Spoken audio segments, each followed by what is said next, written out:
Hello, people. So it is going to be 9 in the morning, and it's a Thursday morning. Yeah.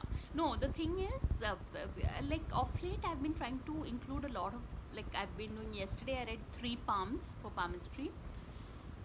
The target is 6 or 7 palms, yeah. Like, because the thing is, I feel if God has given me this gift, this ability, which I have to hone through meditation and through reading, really.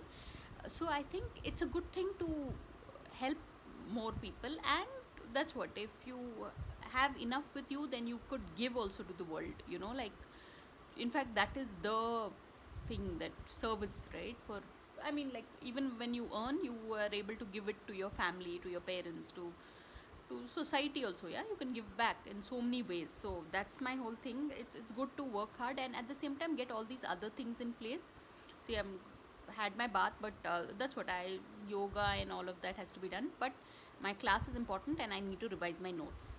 So eye healing class, it is in another 2 minutes, 5 minutes, and I'll catch up with you folks soon enough.